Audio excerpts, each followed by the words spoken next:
The storm hit Nevada like the wrath of an angry god.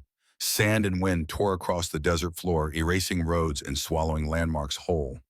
Inside a makeshift shelter carved from rock, in desperation, Colonel Marcus Cole pressed gauze against alien flesh and felt his hands begin to shake. Not from fear, not from the cold seeping through the canvas walls.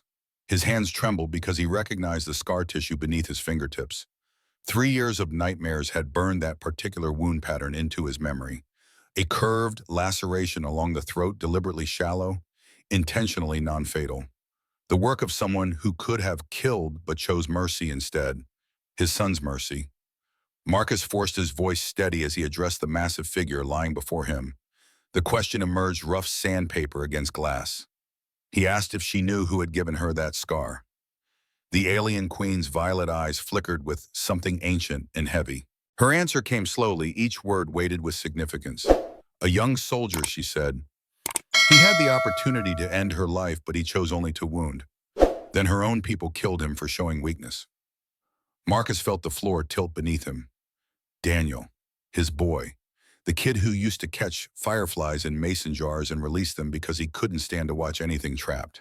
That same kid had faced down the enemy queen and couldn't pull the trigger. And they murdered him for it. 6 hours earlier, Marcus Cole had been nobody important. Just another old man shuffling through the corridors of Forward Operating Base Prometheus, trying to stay relevant in a war that had long since passed him by. The field hospital buzzed with controlled chaos following the morning's engagement. Casualties lined the corridors on stretchers, their moans forming a grim symphony that Marcus knew too well. He had heard similar sounds 33 years ago in the burning oil fields of Kuwait, back when his hands were steady and his back didn't ache with every step. Now those same hands sorted paperwork while younger doctors made life and death decisions without consulting him. Captain Sarah Chen brushed past without acknowledgement, her white coat flapping as she rushed toward the surgical suite. Lieutenant Morrison followed close behind, tablet in hand, rattling off vital statistics. Neither spared a glance for the gray-haired colonel reviewing supply manifests at the corner desk. Marcus understood. He was furniture now. A relic kept around for morale purposes, trotted out occasionally to remind the troops that experience still mattered.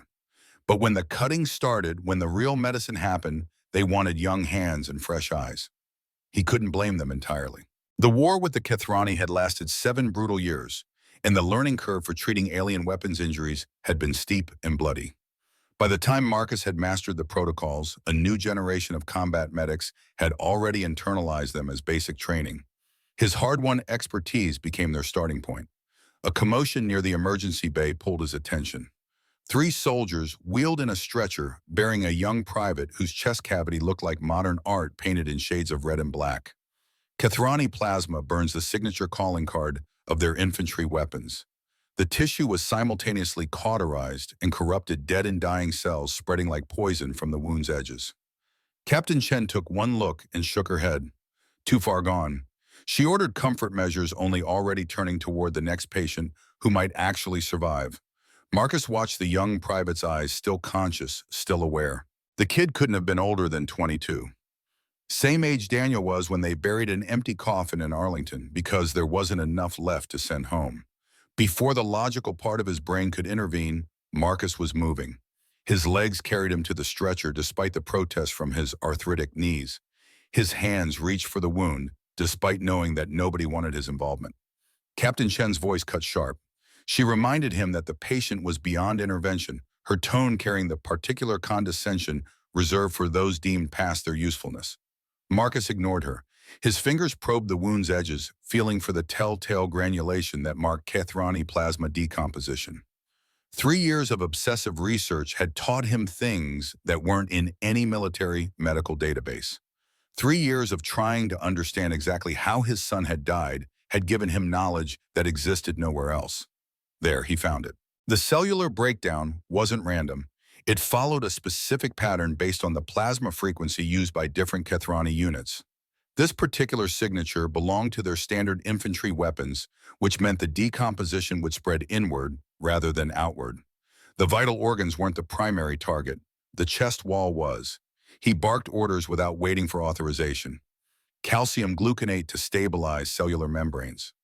Targeted cryotherapy, too, slow the plasma's molecular cascade, a specific cocktail of compounds that he had developed in a basement laboratory while the rest of the world assumed he had retired to grieve in peace.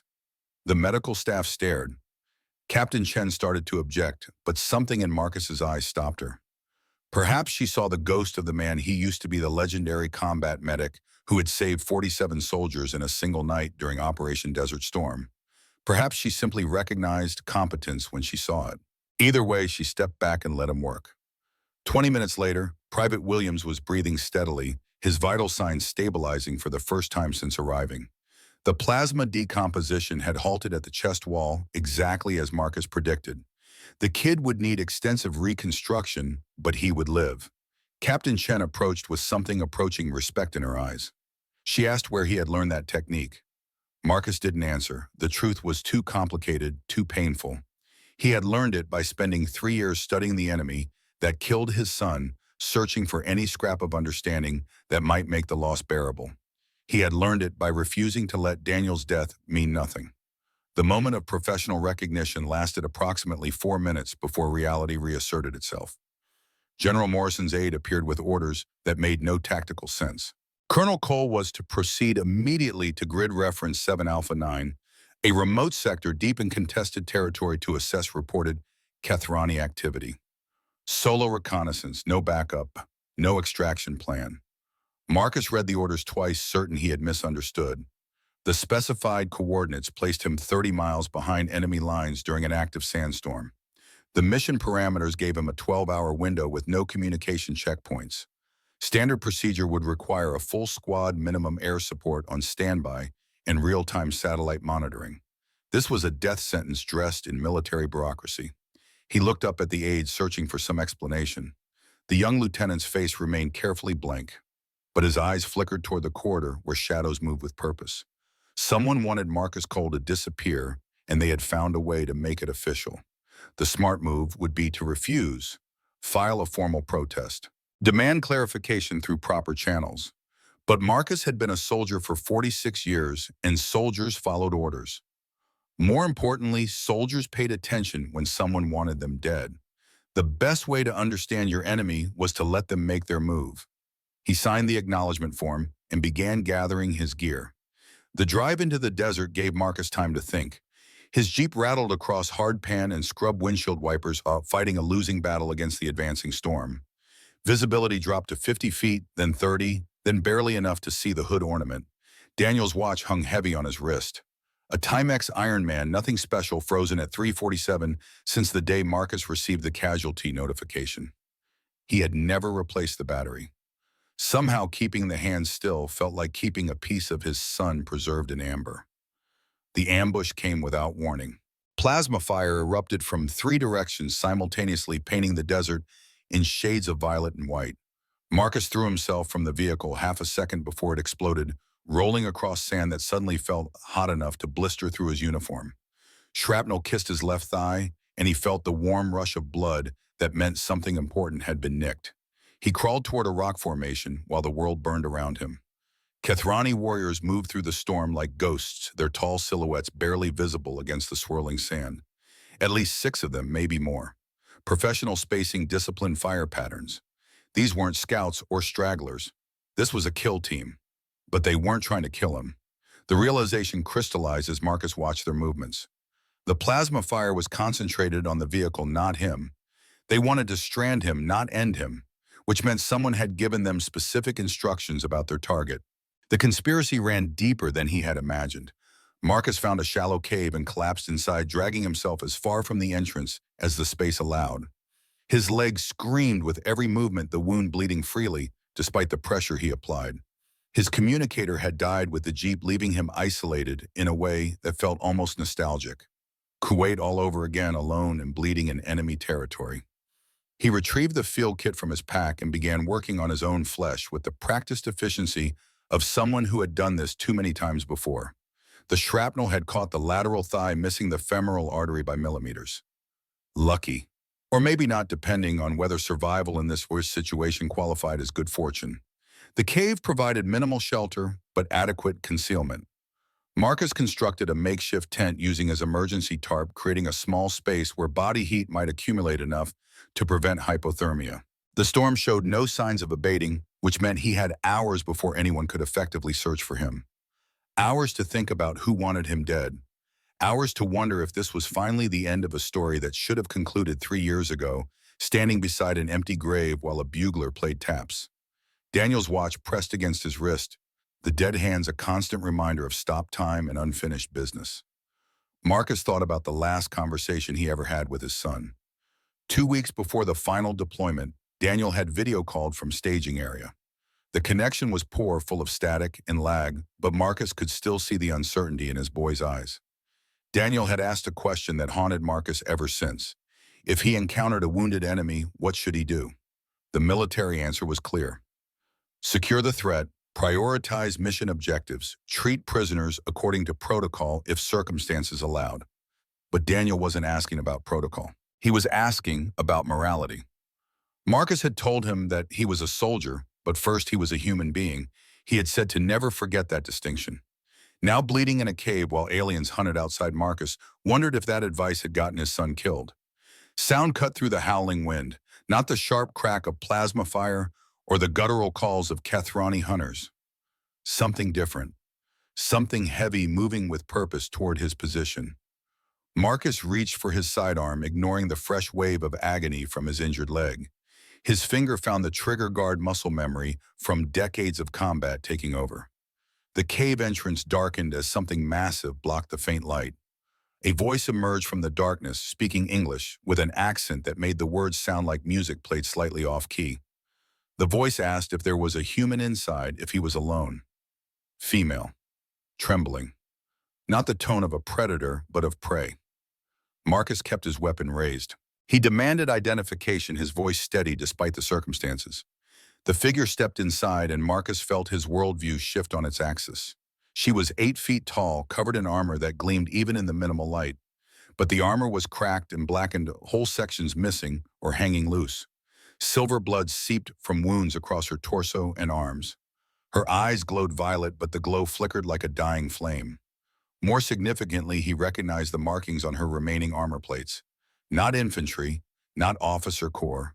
Royal insignia, the kind reserved for the highest echelons of Kethrani society. This was no common warrior. This was Veilith, queen of the Kethrani Empire. Her image had appeared in every intelligence briefing for the past 7 years. The face of the enemy, the symbol of everything humanity fought against. She was supposed to be commanding armies from orbital platforms, not bleeding in a Nevada cave. Her next words shattered every assumption Marcus had built about this war. She said she didn't want to fight. She said she just needed warmth. Military training screamed at him to shoot. 7 years of casualties, 7 years of loss, 7 years of watching humanity struggle against a technologically superior foe. All of it demanded that he end this threat while he had the advantage. She was wounded, weakened, alone. He might never get another chance to eliminate enemy leadership. But she was also pregnant. Marcus hadn't noticed at first, too focused on assessing tactical considerations. But now he saw the subtle swell beneath her damaged armor, the way her hands instinctively moved to protect her midsection. The enemy queen was carrying a child into a war zone. He lowered his weapon. The words emerged before conscious thought could stop them. He told her to come in, but warned that any hostile action would be her last. Veilith collapsed near his small heater with a sound that transcended species barriers. Exhaustion, relief, pain, all mixed into a single exhalation that reminded Marcus of wounded soldiers he had treated across 3 different wars. Suffering, it seemed, was a universal language.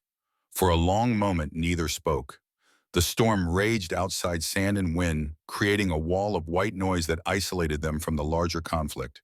2 enemies, wounded and stranded, sharing warmth in the darkness. Then she began removing her armor. Marcus tensed, reaching for his weapon again.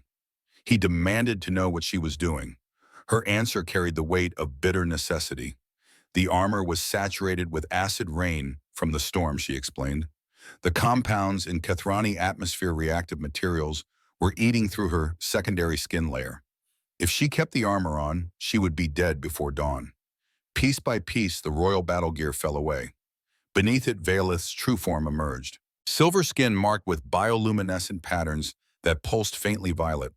Sharp ridges along her collarbone and shoulders.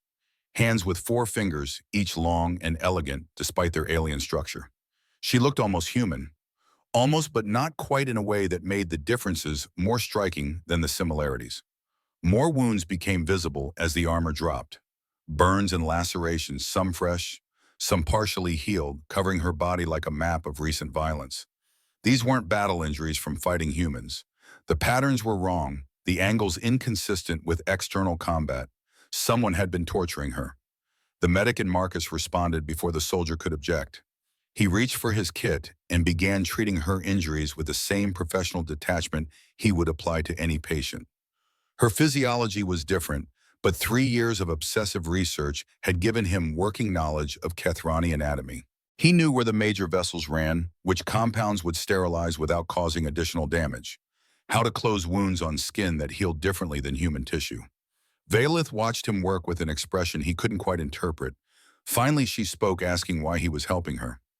Marcus didn't look up from the wound he was suturing. He told her that he was a medic and that medics treat the wounded. It wasn't complicated. Her response suggested otherwise. No human had ever touched a Kethrani without fear, she said. He was the first. That made him pause. In 7 years of interspecies warfare, had there really been no interaction beyond violence? No prisoners treated, no wounded exchanged, no moments of common humanity. The thought was staggering in its implications. He finished the suture before answering. He told her that he wasn't afraid of her because she looked like she had already lost everything. He said he knew that feeling. Something shifted in her violet eyes. The defensive wariness softened into something more complicated, more vulnerable. She asked what he had lost. Marcus considered deflecting, maintaining professional distance, keeping the conversation tactical. But something about the question, asked by an enemy queen in a moment of shared vulnerability, demanded honesty. He told her about Daniel, not the military details, not the casualty report's clinical language, but the real story. A boy who caught fireflies. A young man who wanted to believe that enemies could become friends. A soldier who couldn't pull the trigger even when his life depended on it. He told her that his son died 3 years ago, killed by her people because he showed mercy. Valith went very still. Her hand moved to her throat, tracing the scar tissue that Marcus had noticed earlier. When she spoke again, her voice barely rose above a whisper. She told him that she knew who Daniel was. She said that he was the one who gave her the scar. The world stopped. Marcus heard his own heartbeat thundering in his ears, felt the blood drain from his face, sensed reality restructuring itself around a new and terrible truth. Valith continued, each word landing like a physical blow. Daniel had caught her separated from her guard during a skirmish. He had his weapon aimed at her throat. He could have ended the war with a single shot, killed the enemy queen, and become humanity's greatest hero. Instead, he lowered his weapon. He said he couldn't kill someone who wasn't fighting back. He made a shallow cut to make it look like she had escaped combat so her own people wouldn't know she had been captured and released. Then General Korax arrived with reinforcements and executed Daniel on the spot for failing to complete his mission. The official report listed it as death in combat. The truth was murder. Marcus felt tears streaming down his face for the first time in 3 years. Not tears of grief, though grief was part of it. Tears of pride. His son had faced the ultimate and proven himself exactly the man Marcus had raised him to be. Daniel died because he chose humanity over hatred. He asked Valith why she was telling him this. Why, of all the caves in Nevada, had she stumbled into her answer revealed a conspiracy that dwarfed personal tragedy. She explained that she hadn't stumbled anywhere. She had been running, fleeing her own people because she had discovered the truth about the war. The Kethrani Empire had never wanted conflict with Earth. Her father, Emperor Kethron III, had been preparing for peaceful first contact when the military council decided that peace was bad for business. They assassinated him, blamed the humans, and launched a war that had now lasted 7 years. Valith discovered the truth 6 months ago. She confronted the council and demanded they negotiate surrender. Their response was to strip her of real power, use her as a figurehead, and begin planning her quiet elimination. When she announced her pregnancy, they accelerated the timeline. The child she carried was the last legitimate heir to the imperial throne. With Valith dead and the baby never born, the military council could rule indefinitely, perpetuating a war that filled their coffers and consolidated their power. She fled with evidence of their crimes, recordings of council meetings, documents proving the original assassination. Everything needed to expose the lie and end the war. But the council had allies on Earth, powerful people who profited from continued conflict just as much as the Kethrani generals did. Someone had warned them that she was coming, the same someone who had sent Marcus into the desert to die. Marcus felt the pieces clicking together with sickening clarity. His impossible orders. The ambush that stranded but didn't kill him. Valeth's coincidental arrival at his exact location. None of this was accident. Someone was cleaning house, eliminating anyone who might disrupt the profitable status quo. He asked about the evidence she mentioned. He wanted to know where it was. Valeth produced a small device from a hidden pocket in her discarded armor. A Kethrani data chip heavily encrypted containing everything needed to end a 7-year war. She placed it in his hand with a trust that seemed almost absurd given their circumstances. She told him that she came to Earth to find someone who would listen, someone with enough credibility to be believed when they presented alien evidence to human authorities. She found him instead the father of the only human who ever showed her kindness. She asked if it was fate or coincidence or something else entirely. Marcus looked at the chip, feeling its weight like a physical burden. This small device contained the answer to every question that had haunted him since Daniel's death.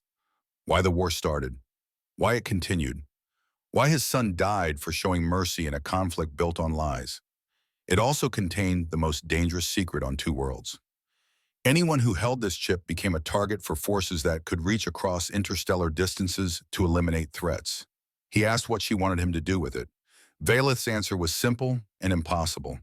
There was an old communication relay 80 kilometers north of their position, pre-war technology that both species had ignored because it was too primitive to matter. But that primitiveness made it unhackable, untraceable beyond the reach of the corrupt officials on both sides. If they could reach that relay and broadcast the evidence on all frequencies simultaneously, the truth would spread too fast to suppress. Military councils and corporate conspirators could silence individuals, but they couldn't silence a signal heard by billions. She was asking him to help her end a war by walking 80 kilometers through hostile territory while wounded, hunted, and accompanied by the most wanted fugitive in two civilizations. Marcus looked at Daniel's watch, frozen at 3:47. He thought about his son's last question about what to do when you encounter a wounded enemy. He thought about the answer he gave and the price Daniel paid for following it. He asked her when they should leave. Valeth's eyes widened. She had clearly expected resistance argument, a negotiation for terms. His immediate acceptance seemed to genuinely shock her. She asked why he was agreeing. She noted that she was his enemy, the leader of the forces that killed his son. He had every reason to let her die. Marcus began repacking his medical kit inventory automatic after decades of practice. He told her that his son saved her life 3 years ago. Daniel chose mercy over hatred and died for it.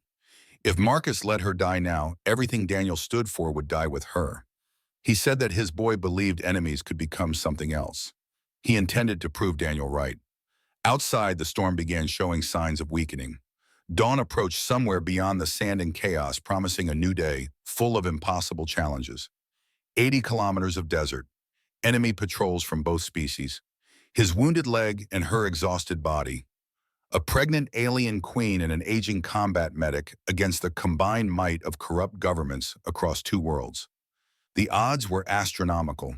The likelihood of success was essentially zero. Any rational analysis would conclude that they were both going to die in the Nevada desert, their bodies buried by sand, their secrets lost forever. But Marcus Cole had never been rational about his son. And for the first time in 3 years, he had a chance to honor Daniel's sacrifice with something more meaningful than grief. He checked his ammunition. 7 rounds in the pistol, no reloads. Enough to matter in a crisis, but not enough for extended combat. They would need to avoid confrontation whenever possible, using stealth and terrain to compensate for their limitations. Valeth began reassembling what remained of her armor, selecting pieces that still functioned, while discarding those too damaged to provide protection. Her movements were efficient, despite obvious pain, the practiced gestures of someone accustomed to preparing for battle. Marcus found himself watching her with professional interest. Even wounded and exhausted, she moved with a grace that spoke of extensive combat training. The Kethrani queen wasn't just a political figurehead. She was a warrior in her own right, someone who had earned her position through more than birthright. He asked her about Korax. He wanted to know if the general who killed Daniel was still active. Valeth's expression darkened. She confirmed that Korax commanded the forces hunting her. He was the Council's most loyal enforcer, the one they trusted with eliminations that needed to stay quiet. He had been chasing her since she fled the homeworld, following across 3 star systems and finally to Earth. She added something unexpected. Korax was not evil, not in the simple sense. He was a soldier who believed in following orders just like Marcus had spent his life doing. The difference was that Korax had never questioned whether his orders were just. Marcus absorbed this information, adding it to his mental profile of the man who murdered his son. Not a monster, not a villain from simple morality tales. Just a soldier who followed orders without asking why. That made him more dangerous, not less. The storm's intensity dropped noticeably as the first hints of gray light appeared on the eastern horizon. They needed to move soon before full daylight made them visible to aerial surveillance. But Marcus had one more question, something that had been gnawing at him since Valeth revealed her identity. He asked about the baby. He wanted to know who the father was. Valeth's hand moved protectively to her abdomen. She explained that the father was her personal guard, a commoner who loved her despite the impossibility of their relationship. The council discovered the affair and had him executed as a traitor. She escaped before they could do the same to her. The child was all she had left of him. The last piece of the only person who ever loved her for something other than her crown. Marcus understood that kind of love, the kind that persisted beyond death, that drove you to impossible actions in honor of someone no longer there to witness them. He and Valeth were more alike than either of them could have imagined. He told her they would get her to that relay. He told her that her child would be born free of this war. It was a promise he had no right to make, backed by resources he didn't possess, dependent on survival odds that defied calculation. But sometimes promises mattered more than probability. Sometimes you had to believe in the impossible because the alternative was accepting a world too broken to tolerate. Valeth looked at him with those flickering violet eyes, and Marcus saw something he hadn't expected. Hope, fragile and uncertain but present for perhaps the first time since she began running. She said that Daniel told her something before Korax arrived. In those brief moments when he chose mercy over murder, he shared words that she had carried with her ever since. Marcus felt his throat tighten. He asked what Daniel said. She told him that Daniel said every war ends eventually. The only question is whether it ends with more death or with someone brave enough to stop killing first. His boy. His beautiful, impossible, idealistic boy. Even facing execution, Daniel was thinking about peace. Marcus wiped his eyes with the back of his hand, not bothering to hide the tears. He told Valeth that they should move out. He said they had a war to end. They emerged from the cave into a world transformed. The storm had scoured the landscape, erasing tracks and landmarks, creating a blank canvas of sand and rock. The sun hovered just below the eastern horizon, painting the sky in shades of orange and purple that seemed almost alien in their intensity. 80 kilometers north, an abandoned Cold War relic that might or might not still function. 2 wounded fugitives against the combined military might of humanity and the Kethrani Empire. Daniel's watch pressed against Marcus's wrist, the dead hands pointing forever at 3:47. But for the first time since his son's death, Marcus felt like time was moving again. They walked into the dawn, an old man and an alien queen carrying the weight of 2 civilizations on their broken shoulders. The desert stretched before them, endless and unforgiving, offering no guarantees beyond the promise of more pain. But somewhere in the distance, a relay tower waited, and beyond that, the faintest possibility of peace. Marcus thought about Daniel's fireflies released because a child couldn't bear to watch anything trapped. He thought about that same child grown to manhood, releasing an enemy queen because he couldn't bear to kill anything helpless. Some instincts, it seemed, persisted beyond childhood. Some kinds of mercy were written into the bone. The sun broke over the horizon, flooding the desert with light.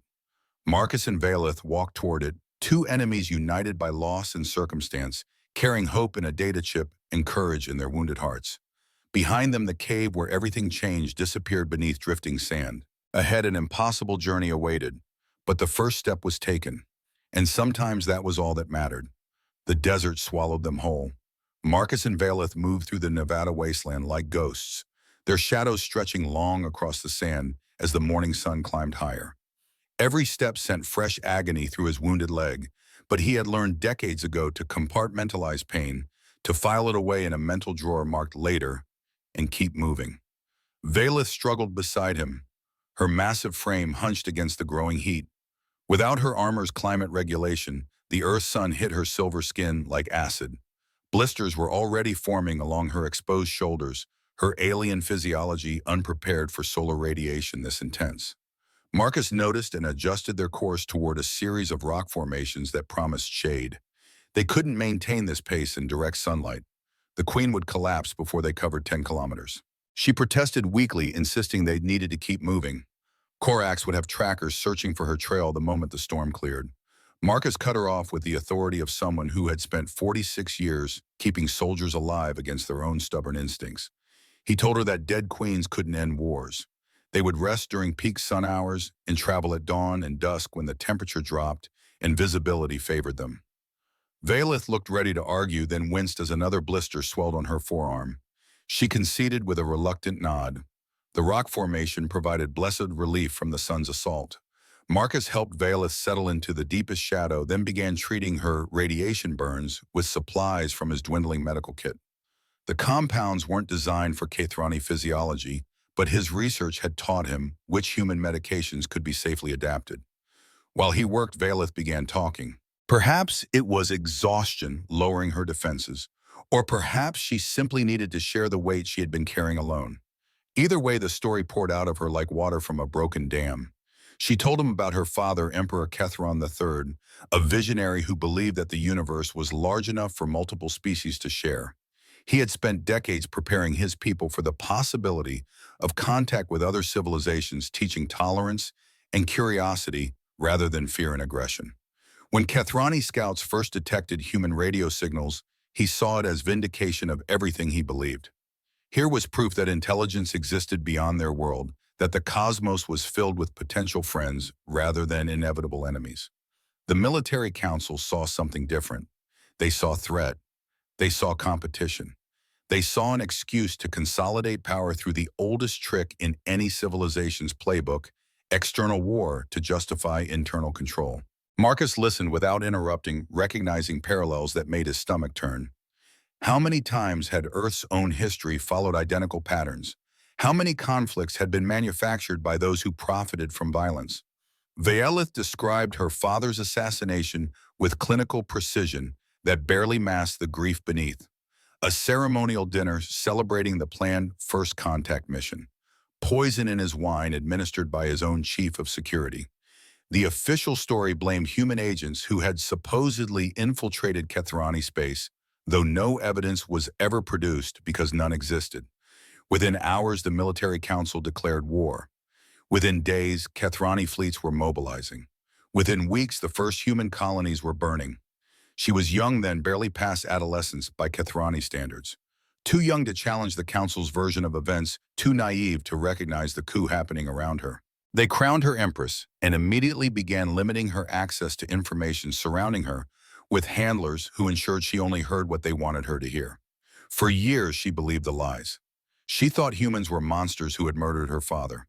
She supported the war with genuine conviction, appearing at military ceremonies and recording propaganda messages that helped sustain public enthusiasm for the conflict. Then she met Chiron. Her voice softened when she spoke his name, the syllables carrying weight that transcended translation.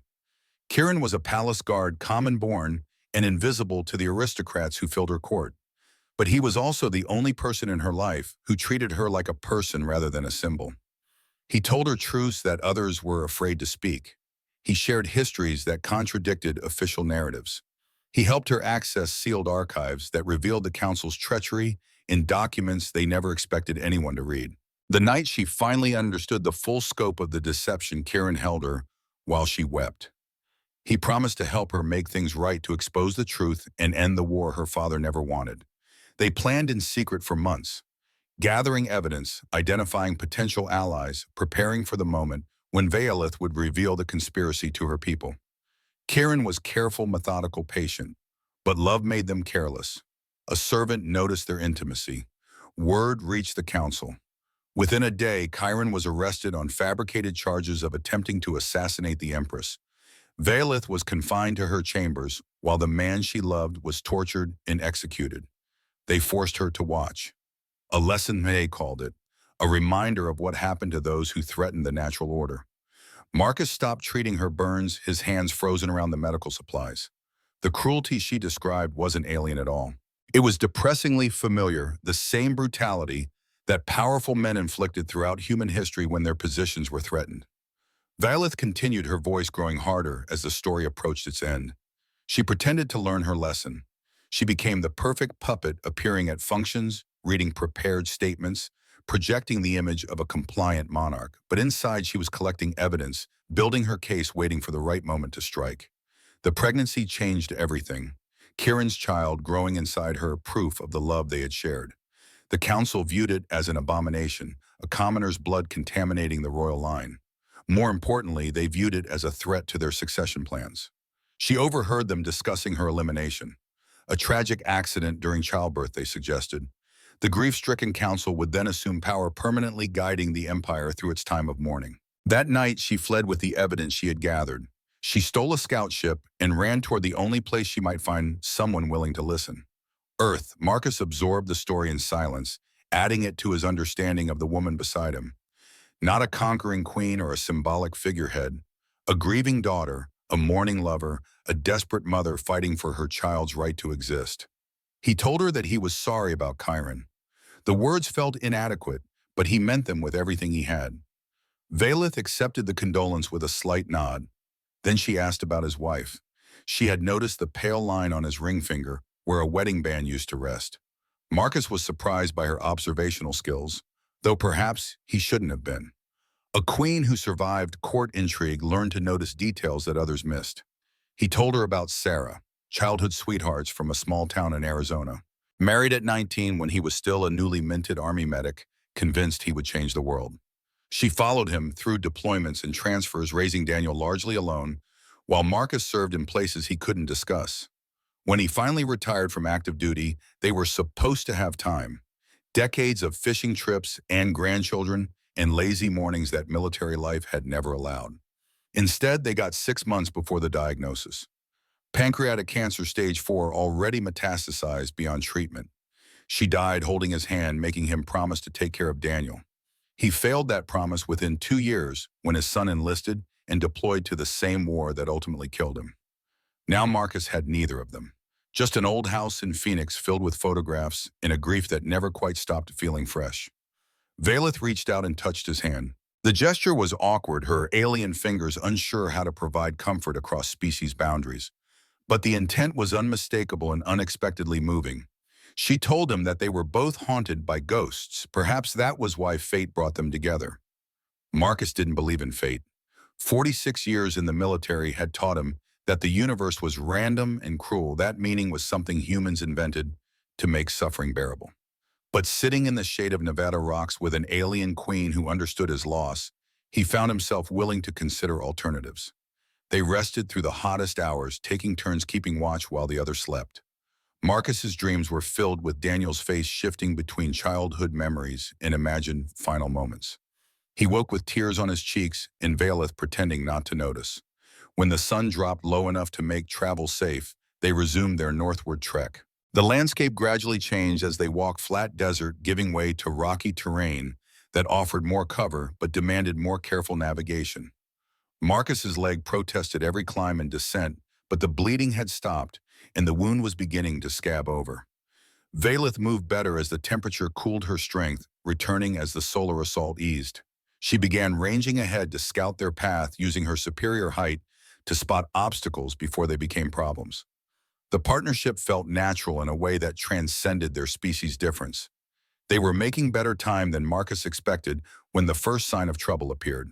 Dust clouds on the southern horizon. Multiple vehicles moving fast following a search pattern that would eventually cross their path. Human military by the formation. Someone had either found the wreckage of his jeep or received information about survivors in the area. Marcus grabbed Valeth and pulled her into the shadow of an overhanging rock. They pressed against the stone, barely breathing as the vehicle swept past less than a kilometer away. Through his binoculars, Marcus identified the unit markings. Not regular army, Special Operations Command, the kind of forces deployed for sensitive missions that didn't appear in official records, the kind of forces that answered directly to generals like Howard Chen. The search pattern was moving north. Whatever intelligence they were operating on, it predicted that survivors would head toward the communication relay, which meant someone on their side had leaked the destination. Marcus shared this assessment with Valeth in whispered tones. Her response was grimly unsurprised. She told him that the Council had assets within Earth's military command. That was how they coordinated the war's continuation, despite neither side gaining meaningful advantage. The corruption ran deeper than Marcus had imagined, not just collaborators seeking profit, but an actual coordinated network maintaining conflict for mutual benefit. Two civilizations bleeding their youth into sand and vacuum, while hidden masters counted their gains. His hand tightened on his pistol. 7 rounds. Not nearly enough to make a difference against the forces arrayed against them, but enough to matter if the moment came. They waited until the search vehicles disappeared over the northern ridgeline, then adjusted their course eastward. The direct route was compromised. They would need to swing wide, adding kilometers to their journey, but hopefully avoiding the search net. The detour brought them to the edge of a dry riverbed just as full darkness fell. The terrain here was treacherous loose rocks and sudden drops that demanded careful movement. Marcus was considering whether to risk crossing in darkness when voices reached them from the opposite bank. He dropped flat, pulling Valeth down beside him. The voices were speaking English, hushed and tense. Not the clipped professionalism of military searchers. Something different.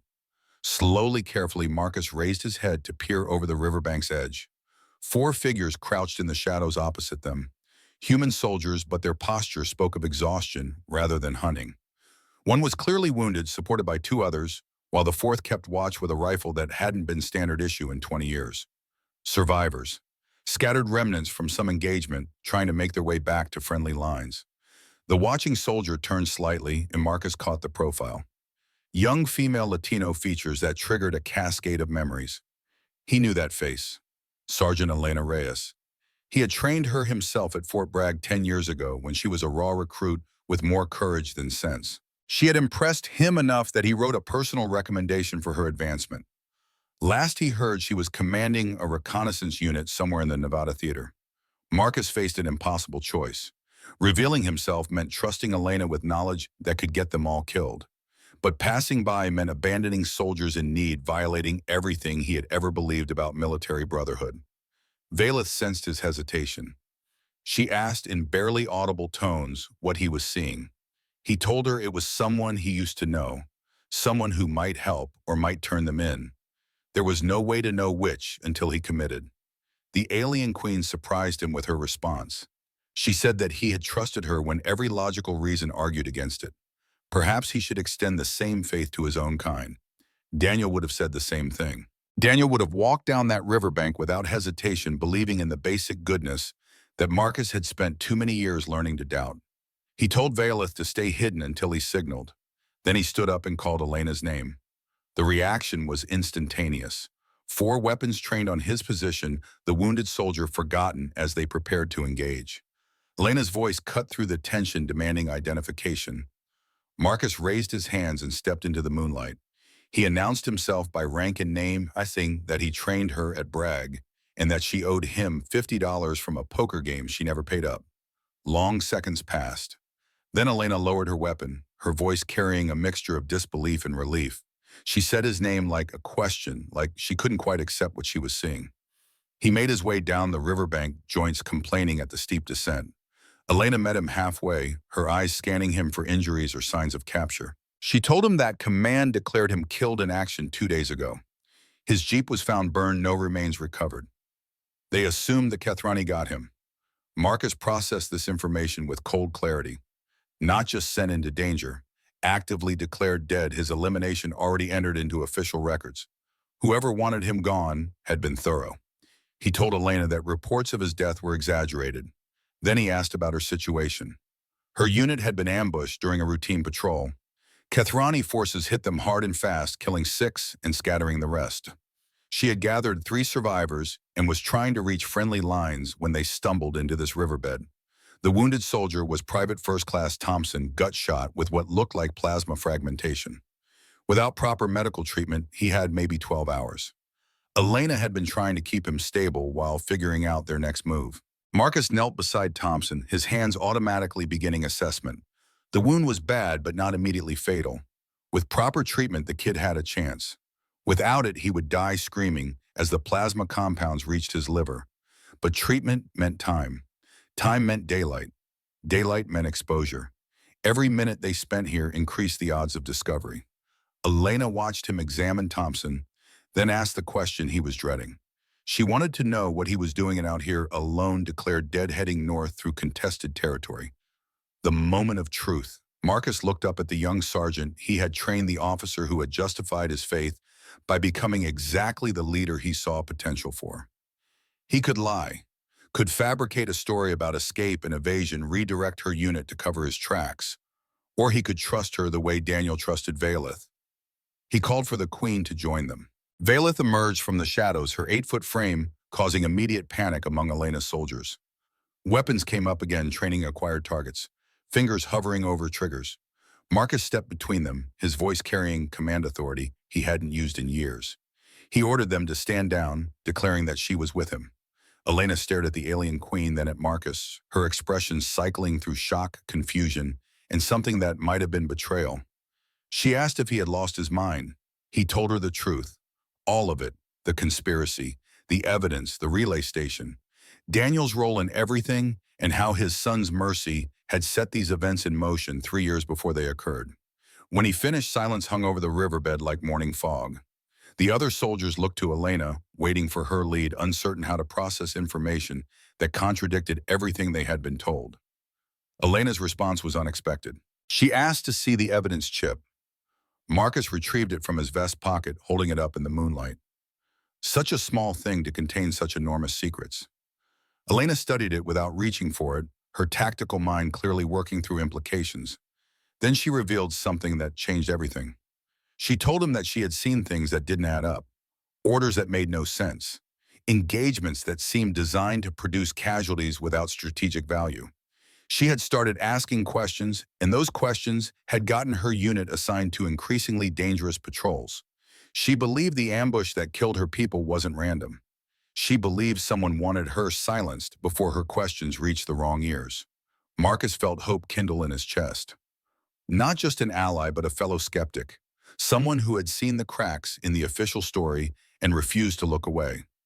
He asked if she would help them reach the relay station. Elena looked at Valeth, really looked, seeing past the alien physiology to the exhausted pregnant woman beneath. Something shifted in her expression.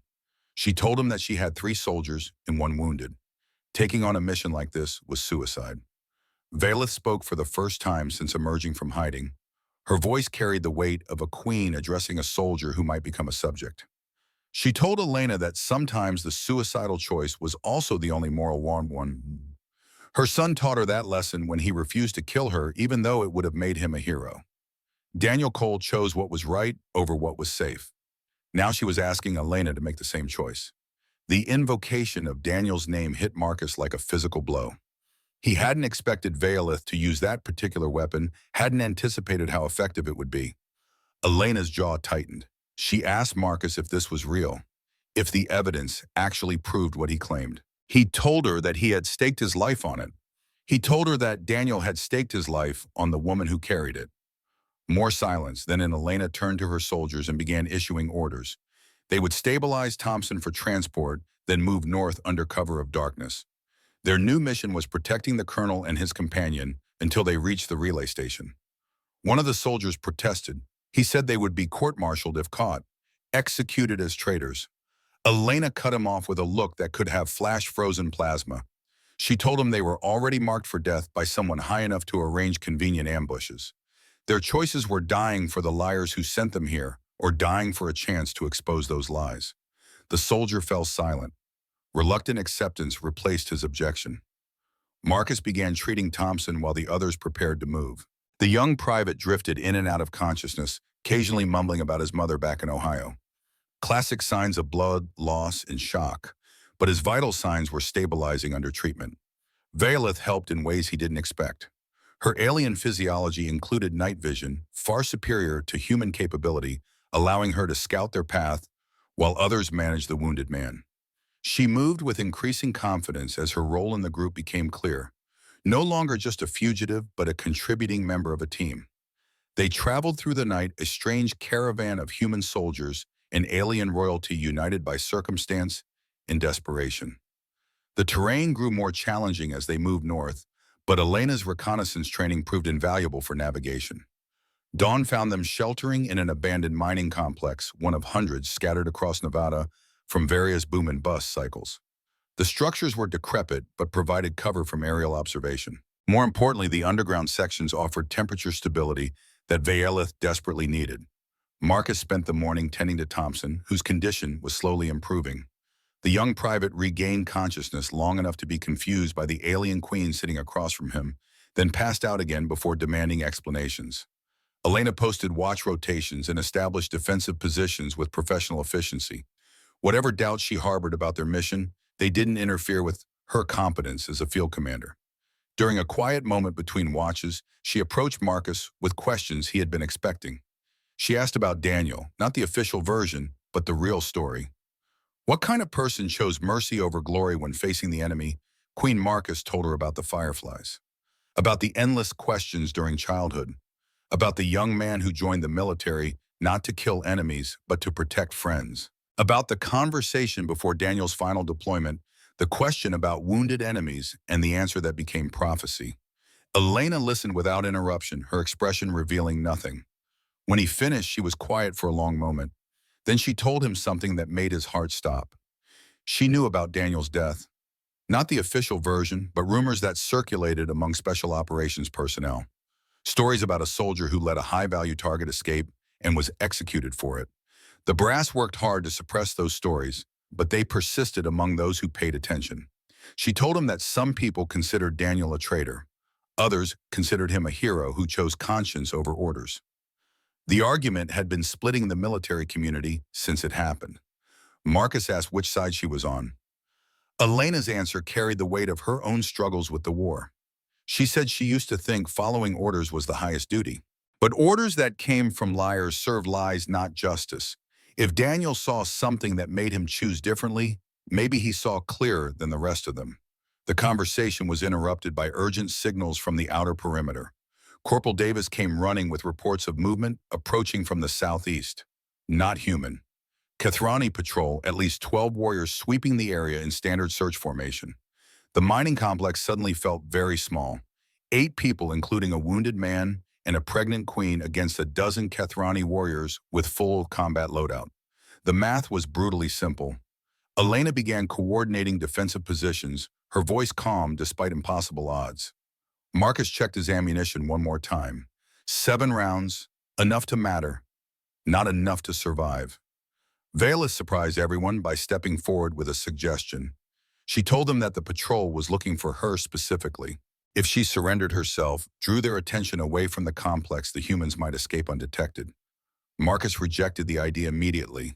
He told her that Daniel didn't save her life, so she could throw it away in a gesture of noble stupidity. Elena agreed. She said they would find another way or go down fighting together. The Kathrani patrol moved closer. Through gaps in the structure's walls, Marcus could see their distinctive silhouettes, tall and armored weapons sweeping the landscape with practiced precision. They weren't rushing. They had time and numbers on their side. Then he noticed something odd about their formation. The lead warrior moved with a particular gait, a slight favoring of the left leg that spoke of an old injury. Marcus had seen that walk before in intelligence briefings showing enemy commanders. General Corax, the man who killed Daniel, leading the patrol personally. Marcus felt rage rise in his chest like bile. Every instinct screamed for him to charge out there, to empty his 7 rounds into the alien who murdered his son, to die achieving what Daniel chose not to. But dying wouldn't end the war. Dying wouldn't honor Daniel's sacrifice. Dying was the easy choice the cowards escaped from harder obligations. He forced the rage back down, containing it in that mental drawer alongside his physical pain. Later, there would be time for Corax later, if they survived. The patrol reached the outer buildings of the mining complex. Warriors began sweeping structures, methodically working their way toward the main shaft where the humans hid. Minutes remained before discovery. Elena gathered her soldiers for a final briefing. Her plan was desperate, but not insane. They would engage from multiple positions, creating confusion about their numbers. Thompson would stay with Valeth in the deepest section. Everyone else would fight to give them time to escape through the emergency tunnels that every mine was required to maintain. Marcus had a different idea. He asked Elena how good her Kethrani language skills were. She looked at him like he had lost his mind. She said they were non-existent, but Valeth's weren't, and neither were his after 3 years of obsessive study. He had learned the enemy's language to understand the enemy's culture. Now that knowledge might serve a different purpose. He explained quickly. Corax was here because he was hunting Valeth specifically. That meant the general had personal investment in this capture beyond simple military duty. Personal investment created leverage. Marcus had information Corax wanted. Information about Daniel, about what really happened in those final moments. He could offer a trade, details about his son's death in exchange for safe passage. Elena objected immediately. She said he would be gambling everything on the general's curiosity. If Corax simply killed him instead of talking, they were all dead. Marcus agreed that it was a gamble, but it was better odds than a firefight against superior numbers. And it kept Valeth's pregnancy hidden, protected her child even if everything else failed. Valeth grabbed his arm, her alien fingers strong enough to bruise. She told him that he couldn't sacrifice himself. Not after everything. He told her that he wasn't sacrificing himself. He was buying time. There was a difference. Before anyone could argue further, he stepped out of the mine entrance into morning sunlight, hands raised, voice calling out in the Kethrani language he had taught himself through 3 years of grief-fueled determination. He announced himself as Colonel Marcus Cole of Earth's military forces. He declared that he had information General Corax wanted and proposed a conversation. The effect was immediate. Kethrani warriors surrounded him, weapons aimed, awaiting orders. Corax himself pushed through the perimeter, his massive frame blocking in the sunbarn as he loomed over the human who had dared address him by name. The general's voice carried surprise, poorly hidden behind contempt. He asked how a human knew the proper tongue and why he imagined Corax would care about anything he had to say. Marcus held his ground despite every survival instinct screaming retreat. He told Corax that they shared something in common. They had both lost someone to this war, and they both had questions about how that loss occurred. He said he was Daniel Cole's father. He said he knew Corax was the one who killed his son, and he said he wanted to understand why. The words hit Corax like physical blows. The general actually stepped back, his composed expression cracking to reveal something raw beneath. When he spoke again, his voice had changed. He told Marcus that Daniel Cole haunted him. Every night since the execution, the young human's face appeared in dreams that offered no peace. He carried out orders that felt wrong in ways he couldn't articulate, and the feeling never faded. Marcus pressed his advantage. He told Corax about Daniel's final words to Valeth, about the mercy shown to an enemy queen, about a soldier who believed peace was possible even while dying for that belief. Corax listened in silence, his warriors standing frozen around them. The general's hand moved unconsciously to his chest, touching something hidden beneath his armor. Then he revealed something that changed Marcus's understanding of everything. He told Marcus that Daniel saved someone before Corax arrived that day. Not just Valeth. There was a child in the rubble, a young girl trapped and injured, that Daniel pulled free, despite the tactical situation screaming for immediate withdrawal. Corax's own daughter, Lyria, 12 years old. Daniel Cole saved the enemy queen and the enemy general's child in the same action that cost him his life. Corax's voice cracked as he continued. He said that Lyria asked about the human who saved her every day for months. She didn't understand why her father killed someone who showed such kindness. She still didn't understand. Neither did Corax. Marcus felt tears running down his face and made no effort to stop them. His son, his beautiful, impossible son, had saved 2 lives in his final moments, had planted seeds of doubt in the enemy commander's heart that were still growing 3 years later. He asked Corax what Daniel said before dying. The general's answer emerged slowly, painfully, each word clearly costing him something. Daniel said that every war ends eventually. The only question is whether it ends with more death or with someone brave enough to stop killing first. The same words Valeth had shared. The same message delivered to both the queen he spared and the general who killed him. Daniel's final sermon preached to enemies who couldn't help but listen. Marcus told Corax that he could honor those words now. He could stop killing. He could let them go and report that the search found nothing. Corax's face contorted with conflict. Duty warred with conscience, orders with morality. Marcus watched the battle play out across alien features and recognized it perfectly. The same battle every soldier faced when commands violated principles. The general asked why he should risk everything for humans he was ordered to destroy. Marcus told him about the evidence, about the conspiracy, about the council that had manipulated both their peoples into a war neither wanted. He told Corax that the same leaders who ordered Daniel's execution were the ones who assassinated Vaelith's father, who started this entire conflict based on lies. He said Corax could keep following those orders, could keep serving masters who viewed soldiers as disposable tools. Or he could honor the doubt Daniel planted in his heart and choose differently. Long seconds passed. The desert wind carried sand across the Tableau warriors, and Colonel frozen in a moment that might determine two civilizations' futures. Then Corax made his decision. He told his warriors to fall back. He ordered them to report that the area was clear, that the fugitives must have moved in a different direction. When one subordinate began to protest, Corax silenced him with a look that permitted no argument. But the general wasn't finished. He told Marcus that he couldn't actively help them. The risk to his family was too great. However, he could share information that might prove useful. There was another patrol, larger and led by Vice Commander Vrex, approaching from the northwest. Vrex was completely loyal to the council without the doubts that plagued Corax. If they encountered Vrex, no amount of words would save them. Marcus asked how much time they had. Corax estimated 6 hours before Vrex's patrol reached this sector. 6 hours to cover the remaining distance to the relay station. It was barely possible if everything went perfectly. The general began to turn away, then paused. He told Marcus that his daughter Lyria had become something unexpected. She led a movement among young Kethrani, those who questioned the war, and demanded answers the council couldn't provide. Daniel's mercy had started something that even the council couldn't entirely suppress. Marcus absorbed this information like water in the desert. Daniel's legacy wasn't just a moment of compassion. It was a seed that had grown into a movement, a generation of Kethrani youth who wanted peace because a human soldier showed them it was possible. He thanked Corax, not just for the information, but for listening, for letting doubt guide him towards something better. Corax's final words carried the weight of a promise. He said that when the truth emerged, when the council's lies were finally exposed, he would remember this moment.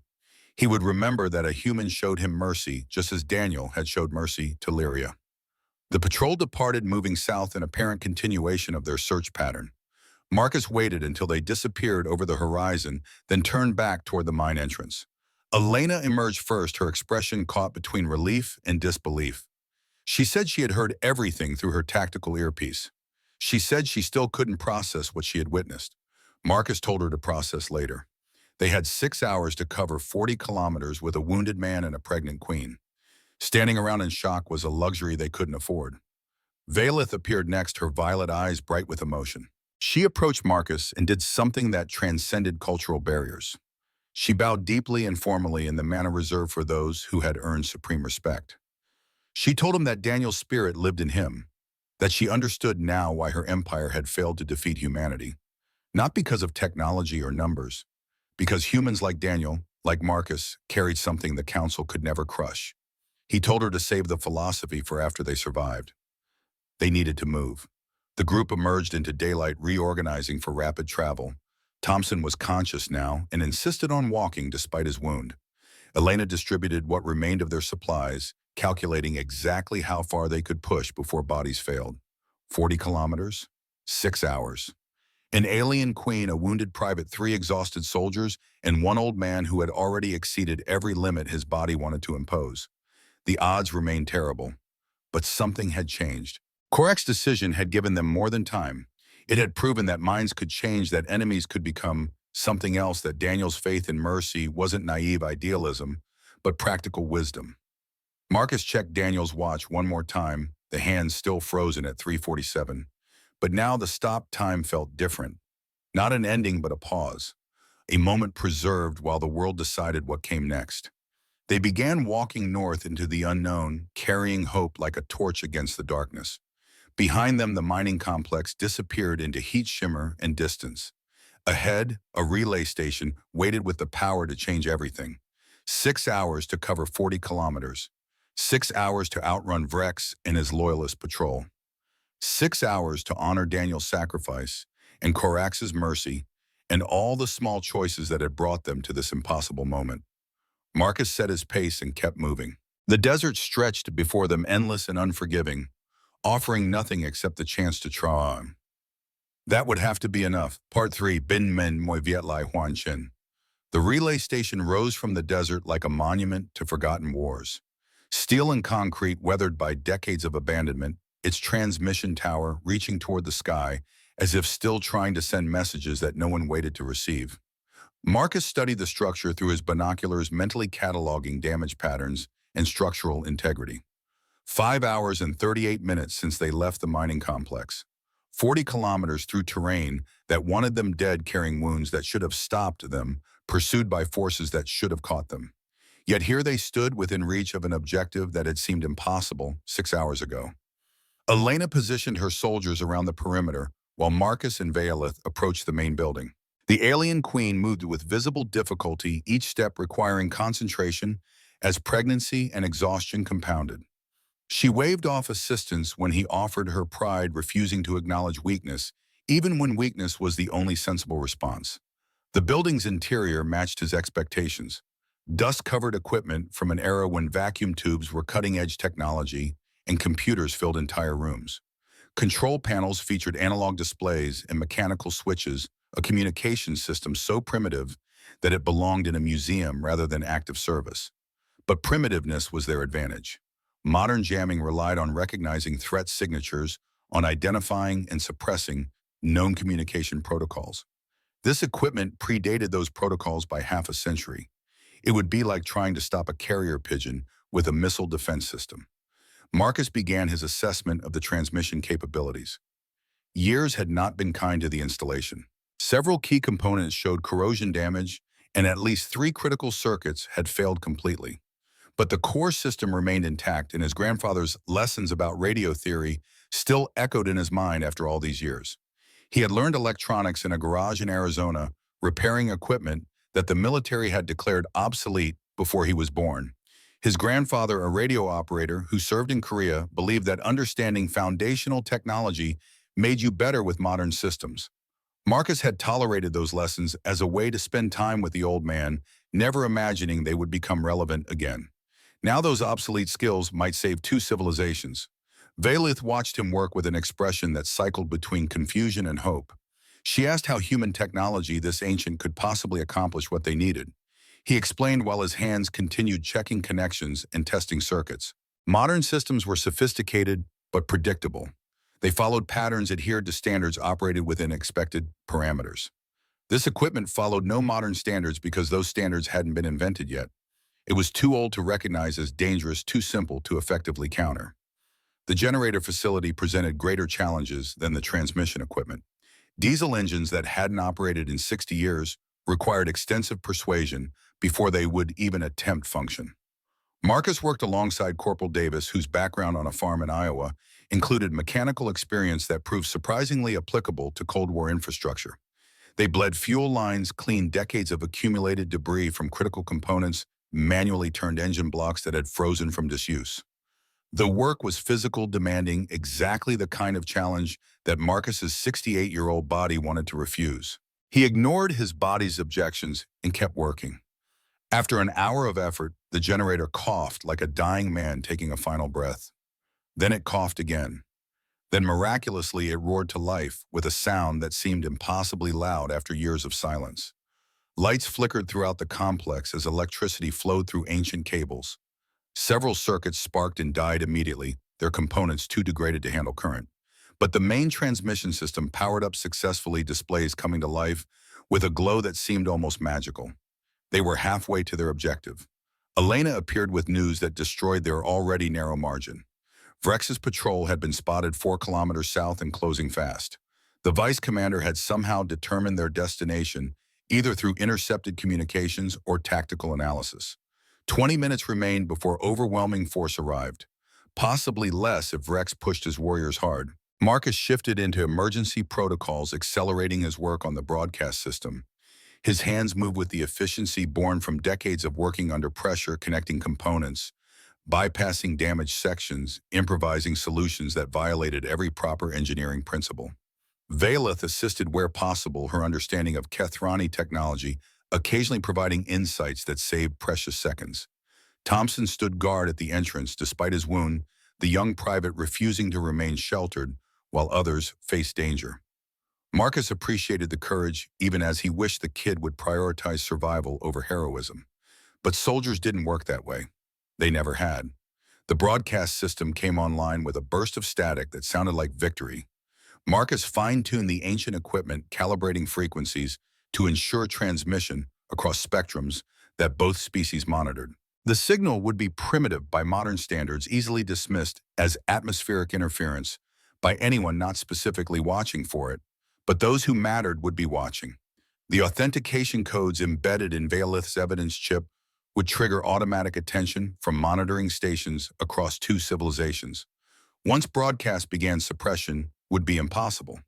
Valeth prepared her message with the focus of someone who had rehearsed this moment countless times. Her words needed to accomplish multiple objectives simultaneously: expose conspiracy, establish legitimacy, demand ceasefire, convince billions that their understanding of 7 years of war had been built on lies. Marcus helped refine her content, shaping her appeals to resonate with human psychology. Evidence alone wouldn't be enough. They needed narrative emotional connection, a story that people would believe and remember. Daniel's story became their foundation. A young soldier who chose mercy over glory, who saw past species differences to the person beneath. If one human could make that choice, perhaps entire civilizations could follow. Gunfire erupted outside, shattering their concentration. Human weapons crackling, answered by Kethrani plasma hissing. Vrex had arrived. Elena's voice came through the communicator with controlled urgency. Multiple hostiles advancing from 3 directions. Enemy force estimated at 20-plus warriors with full combat loadout.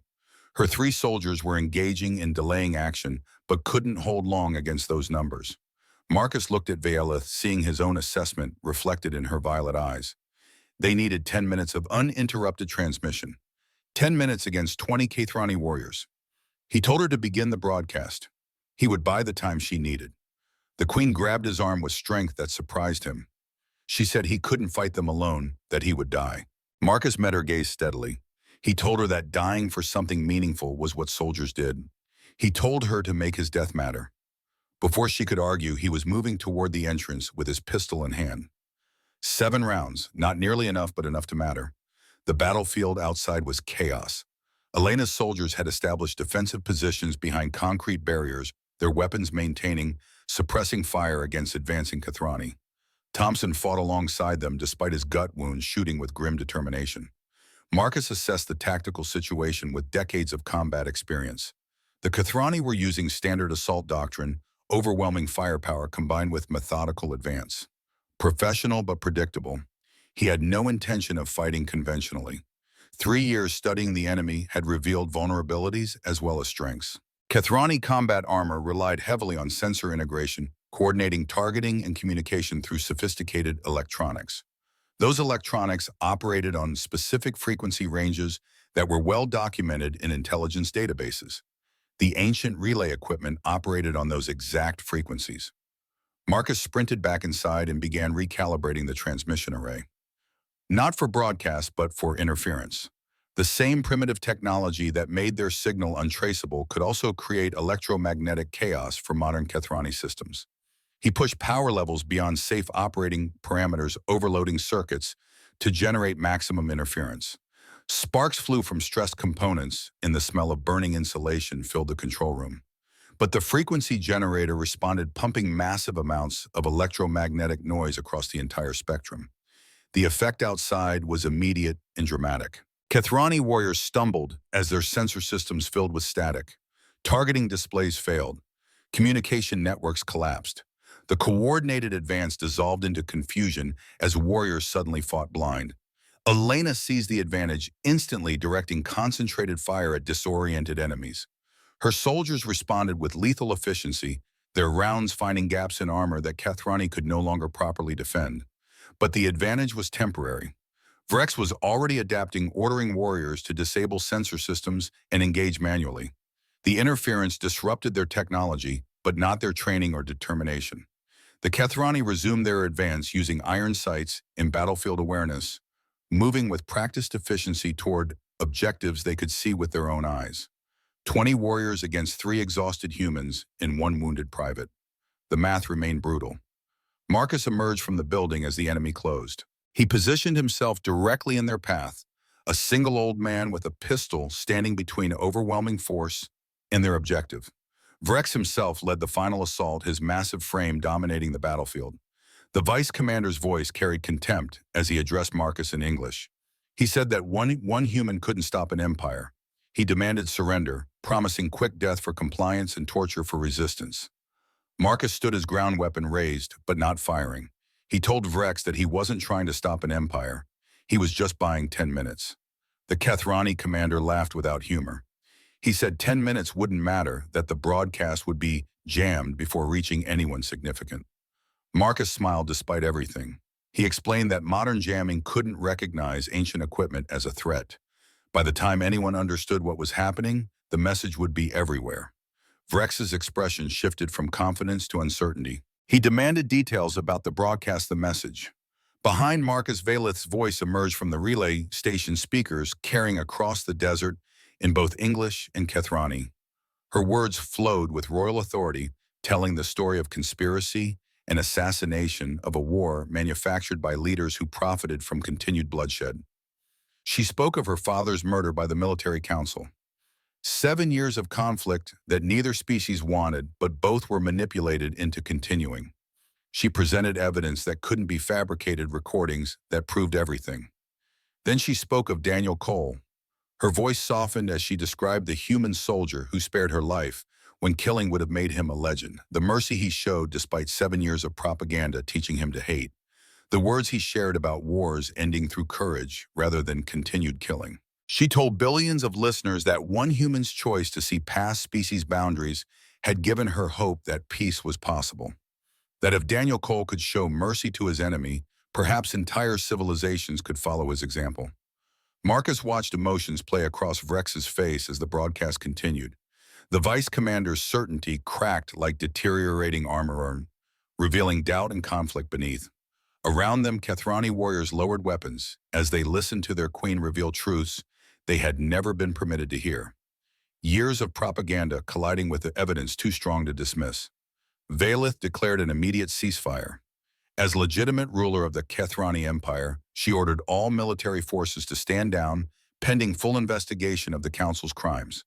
Any soldier continuing to fight acted against the crown, not for it. Vrex stood frozen, weapon raised, but not firing, trapped between the council's orders and his queen's commands. Marcus recognized the paralysis. He had seen it countless times in soldiers forced to choose between conflicting loyalties. But this moment required more than recognition. It required action. Marcus addressed Vrex directly, his voice carrying the weight of shared military experience. He asked what kind of warrior the commander wanted to be remembered as. The one who killed people trying to end an unjust war, or the one who let peace have its chance. The vice commander's weapon trembled. His face showed an internal struggle that transcended species differences. Duty warring against conscience. Orders against morality. Marcus pressed his advantage. He told Vrex about his research into Kethrani physiology, the 3 years he spent learning everything about the species that killed his son. He said that Vrex showed symptoms of Zalketh syndrome, a degenerative condition that would kill him within months. Vrex's eyes widened with shocked recognition. The symptoms were had been there for weeks, but he had attributed them to combat stress, refusing to acknowledge the possibility of illness. Marcus continued with the authority of a combat medic who had spent decades saving lives. He said he was one of 3 humans who understood Kethrani medicine well enough to treat Zalketh syndrome. He could cure Vrex, but only if they both survived the next few minutes. He asked if Vrex wanted to die here defending a lie or live to see the truth reshape their worlds. The weapon lowered completely. Vrex stared at Marcus with an expression that might have been gratitude or might have been despair. Perhaps both. Then gunfire erupted from a new direction.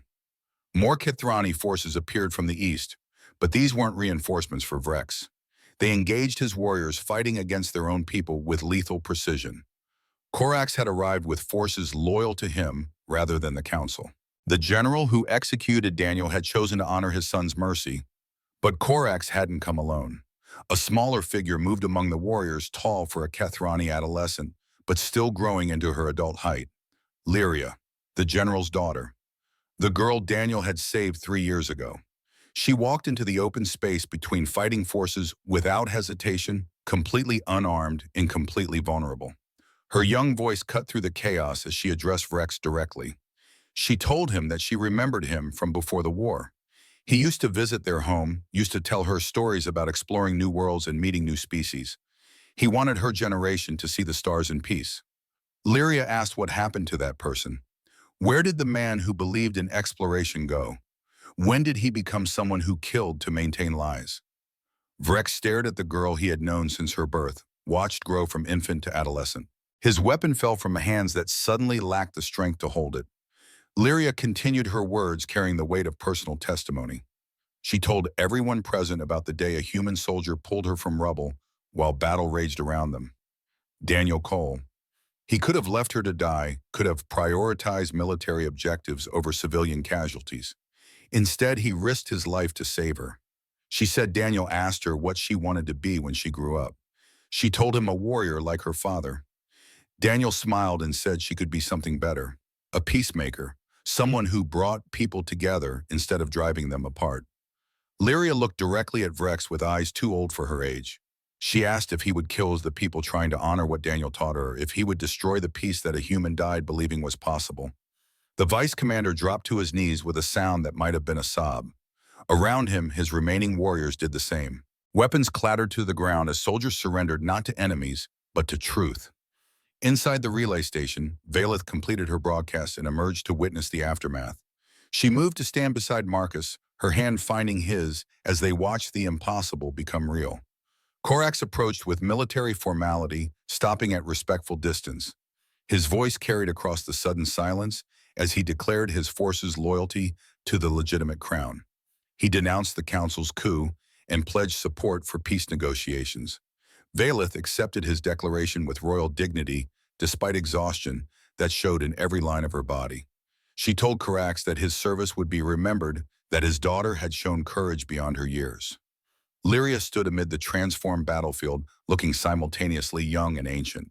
She had just helped end a 7-year war by speaking simple truth to power. The weight of that achievement seemed to press on her shoulders even as pride straightened her spine. Marcus approached the girl who owed her life to his son. He didn't know what to say, what words could possibly bridge the gap between human father and alien child. Lyria spoke first in English that carried a slight accent. She asked if he was Daniel's father, said she could see the resemblance in his eyes.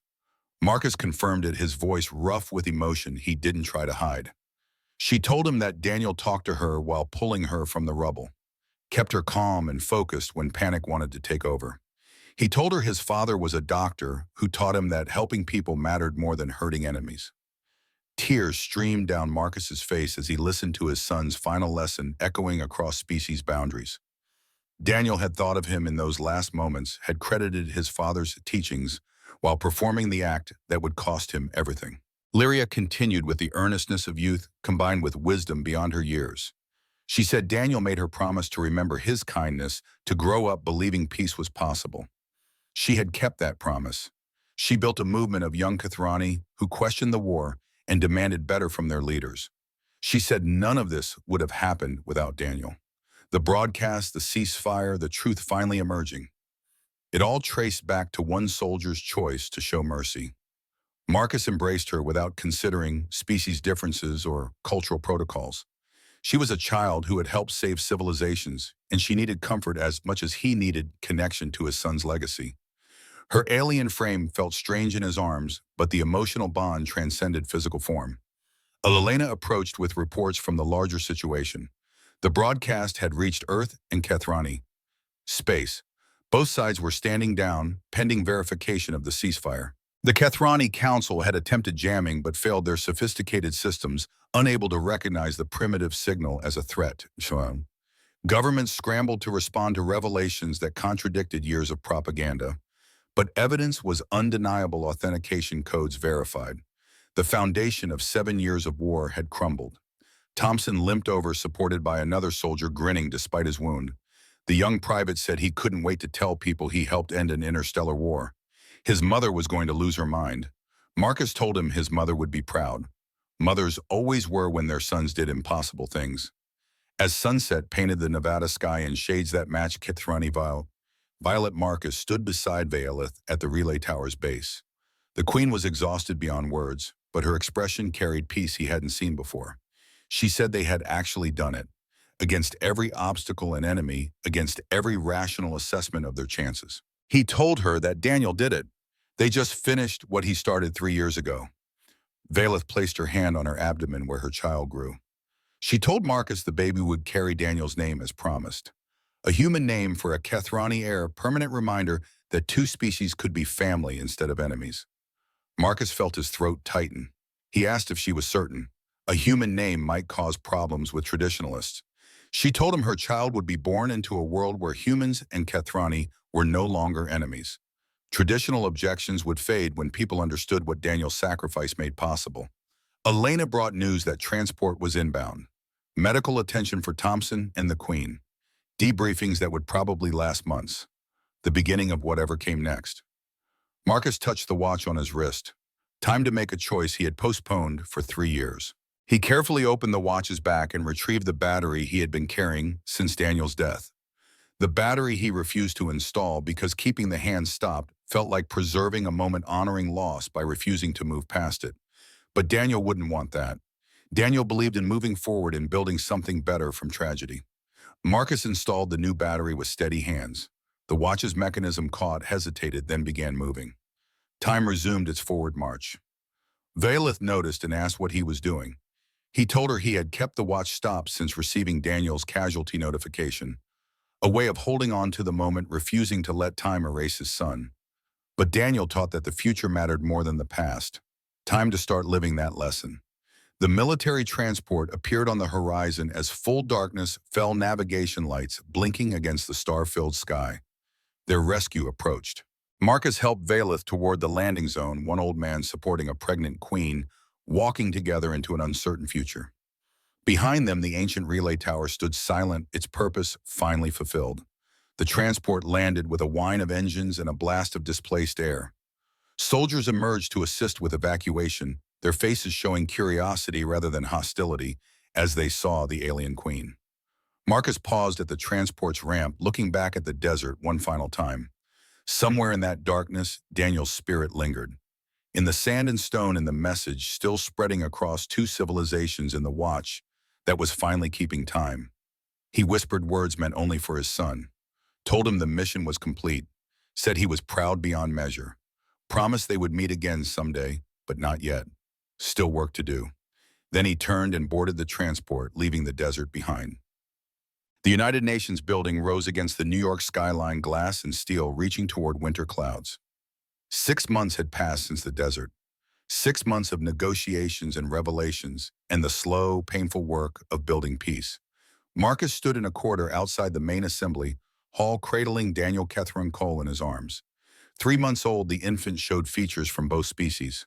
Silver skin like his mother, but blue eyes that could have come from human ancestry. A genetic miracle that scientists still struggle to explain. The baby stirred, making soft sounds that transcended species barriers. Hunger or discomfort, the universal language of infants. Vaelith appeared from a nearby preparation room, dressed in formal robes that blended Kethrani royal tradition with modern diplomatic simplicity. She smiled, seeing Marcus with her son. She asked what grandfather was teaching the baby. Marcus looked down at the infant, who bore his son's name. He told her he was telling stories about the person they named him after, about a young man who believed in the impossible. Inside the assembly hall, representatives from both civilizations gathered. Elena stood in her new major's uniform beside Korax, both wearing the insignia of the Joint Peacekeeping Force. They had trained together, fought together, learned to trust across species boundaries. Lyria sat in the gallery reserved for youth observers, representing a generation that wanted peace more than their parents wanted war. The movement she led had grown to millions young Kethrani and humans connecting across the void of space, to demand better from their leaders. Vrek stood against one wall, his illness cured by Marcus's treatment over months of careful therapy. The former vice commander had testified against the council members who orchestrated the conspiracy, his detailed evidence corroborating everything in Valeth's recordings. The ceremony began with formal speeches from diplomats and politicians, necessary words that meant less than the simple fact of gathering together. But Marcus waited for the moment that truly mattered. Valeth took the podium with baby Daniel in her arms, her son serving as living symbol of the future they were building. She spoke briefly about the cost of war and the courage required for peace. Then she called Marcus to join her. He approached uncertain of his role, but she placed the baby in his arms and stepped aside. The symbolism was clear. Human grandfather holding Kethrani heir. Two species joined not through treaties, but through family. The assembly hall erupted in applause that lasted several minutes. People standing crying, embracing across boundaries that 6 months ago would have been unthinkable. Marcus looked down at the infant who carried his son's name. Baby Daniel reached up with four-fingered hands and gripped his finger with surprising strength. That evening, alone in his hotel room, Marcus opened his laptop and began writing. Not a military report or a deposition. A memoir, the story of a young man who believed enemies could become friends, who chose mercy when killing would have been easier. He titled it simply, The Firefly Keeper. Daniel had always loved catching fireflies as a child, holding them gently before releasing them to their freedom. The first sentence flowed easily. My son believed that enemies could become family. He died proving it. This is his story. Marcus wrote deep into the night, words pouring out after years of holding them inside. He wrote about childhood and fireflies, about a boy who asked difficult questions and a father who tried to give honest answers. He wrote about mercy and sacrifice and the possible distance between species that one young man bridged with simple kindness. Near dawn, exhausted but satisfied, he closed the laptop and walked to the window. New York spread before him, millions of lights representing millions of lives that would never know war between humans and Kethrani. His phone chimed with a message. Valeth, unable to sleep, asking if he wanted coffee. They met in the hotel's 24-hour cafe, unlikely companions sharing quiet conversation while the city woke around them. She asked about his writing if it was helping. Marcus told her it was. Putting Daniel's story into words felt like completing a mission that had begun 3 years ago in a Nevada cave. His son's sacrifice would be remembered, would inspire future generations to choose courage over convenience. Valeth nursed coffee that probably violated some dietary restriction, but she seemed past caring about protocol. She told Marcus that the Kethrani council members were facing trial on their homeworld. Justice would be served, though it couldn't undo 7 years of loss. He asked what she would do after all this. After the treaties were signed and the ceremonies completed, she smiled with surprising lightness. She said she would resign as empress, let younger leaders build the future while she raised her son in peace. Maybe stay on Earth for a while, learn about human culture beyond military reports. Marcus suggested Arizona. He still had the house where Daniel grew up. Plenty of room, good schools when the baby was older. She could take her time deciding what came next. Valeth looked at him with those violet eyes, seeing past the offer to the meaning beneath. He was offering family, offering to be the grandfather her son would need. She accepted with simple grace, no royal formality required between friends. They sat together as dawn broke over New York, two beings from different worlds united by loss and hope. Outside, the city stirred to life. People headed to work, to school, to countless ordinary moments made possible by sacrifice they would never fully appreciate. But Marcus appreciated it. Every moment of peace was a gift purchased with blood and courage by those who believed in something better. His watch showed 6:47 a.m., the hands moving steadily forward. Time was working again, carrying them all toward a future that Daniel made possible. A future worth fighting for, worth believing in, worth honoring with lives well lived. Marcus finished his coffee and stood ready to face another day of building peace. It was hard work, slower and more frustrating than war. But it was the work that mattered. The work his son died believing in. And Marcus Cole would spend whatever time remained to him making sure Daniel's faith was justified. One day, one choice, one moment of mercy at a time.